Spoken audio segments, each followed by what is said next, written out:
Hey guys, Kakarot197 again. This time with a review of the 1/100 scale Master Grade RX-78-4 from the Gundam Encounters in Space PlayStation 2 game. And despite being an older Master Grade from 2003, it doesn't really show that much on the outside. The proportions are spot on for being a Katoki redesign, and the detailing is nice and crisp. You will have to glue on this small gray piece because it just refuses to stay on. As for the seam lines below the waist, they did a really good job hiding them, but above, not so much. So it's a good thing that all of those colors on this machine do a really good job of distracting you from that fact. And with the inclusion of this small sticker sheet, it's almost completely color accurate too. We get the usual eye stickers and a metallic green sticker for the front camera, and behind both of them is a single translucent piece in case you want to paint them on. Then we get another metallic green sticker for the back camera and for the short range sensor on the Mega Beam launcher. And finally, we get two gray stickers for the bottom of the legs. Other than the gray on the inside of the shield and the white on top of the Mega Beam launcher, you will only have to do some minor detailing on the inside of the thrusters all over this thing. Use yellow for these small parts on the fuel tanks, then white for this small band on the beam sabers and this piece holding the energy tube, and finally green for the sensor on the back, which you could also cut out from the leftovers on the sticker sheet. Talking about sticker sheets, we also get a sheet of peel-off stickers consisting mostly of warnings and insignias, and a sheet of rub transfers consisting mostly of names and abbreviations. So straight out of the box, this thing will actually look really good, even for today's standards. Just don't go looking underneath the hood. Along with two screws for the shoulders, you will find an inner frame that is severely lacking. Only the upper legs and the backpack get a true inner frame, with the lower legs and other parts having internal detail molded onto them, but you'll have to paint that yourself. Even by 2003 standards, this was pretty weak. So let's quickly cover it back up and have a look at the amazing accessories that this thing comes with. For weapons on the machine itself, we get the 60mm Vulcans on the head that you will have to paint gray yourself, a beam gun unit on each arm, and two beam sabers that of course come with a pair of clear pink beam effect parts, and they also fit perfectly into these old school Master Grade hands.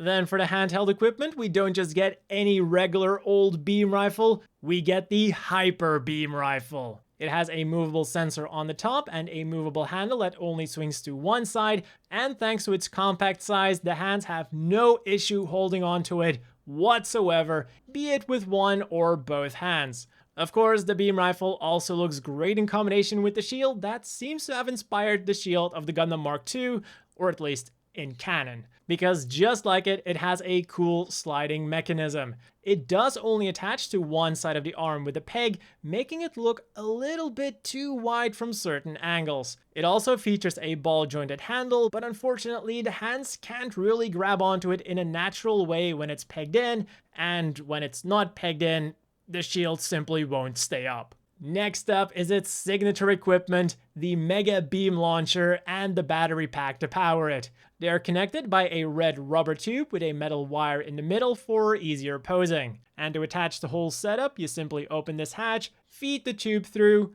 slide the battery pack into the left mounting bracket, and then the Mega Beam Launcher into the right one. Not only does this thing look super cool and pack one hell of a punch, but it's also got a bunch of sensors for targeting. We've got the long range sensor, short range sensor, and what the manual calls the sight sensor. It also has a second handle that pops out, which brings us to the actually important part.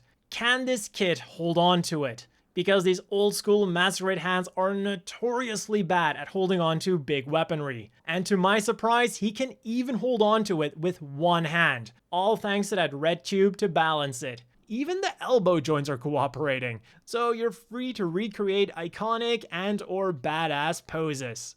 But while everything sounds great with this weapon, I would advise against equipping it for reasons. Because if so, Unit 4 might have been able to use the booster equipment just like its sister unit, the RX-78-4. Equipping the new shoulders is simple and even resembles how it would work in real life. Simply open up the top latch, slide on the shoulder, and then close the two latches to secure it. Lastly, the extra fuel tanks simply slide into the mounting points. And there we go, the RX-78-4 as it was meant to be. The two final accessories that we get are a small but nicely detailed standing figure of the pilot, Lou's castle, and this cardboard illustration of the mobile suit. And now let's have a quick look at the articulation of this thing. While the head is on just a single ball joint with relatively good mobility, the arms have some pretty crazy articulation. They go forwards and backwards a bit, rotate around all the way, and bend upwards on, get this, 2 joints. Then the arm rotates around below the shoulder and in the middle of the elbow joint, again allowing for some pretty interesting movement. The hands are on a single ball joint and will wiggle around, turn around, and do everything a ball joint does. And of course the fingers also move. They're on a hinge with the trigger finger separate, and the thumb is on a ball joint, just as the waist is also on a single ball joint. On the backpack, the thrusters will hinge up and down, and the mounting brackets will also pivot. The front skirts are on ball joints and will allow for some good forwards movement, unlike the solid back skirts. The side skirts will hinge out for a bit of sideways movement, but the real hindering factor here are those ball-jointed hips that also take care of the rather limited rotation.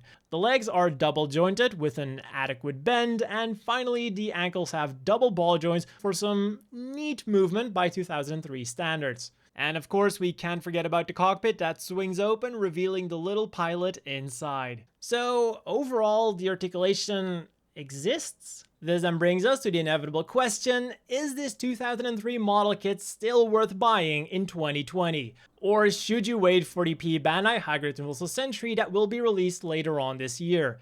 And well, it's all in the price. For 2,800 yen, you're getting an amazing looking Gundam with Katoki flare in 1/100 scale. Just don't expect to be blown away on a technological level.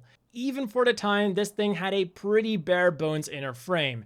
G Gundam kits from 2001 and 2002 came with almost complete inner frames except for the head. So the master grade RX-78-4 felt more like the high grade RX-78-4, even in 2003. And the same goes for the articulation. Unimpressive, but serviceable. So then, should you wait for the P Bandai? Well, that thing retails for 2,475 yen before being marked up by third-party sellers or websites.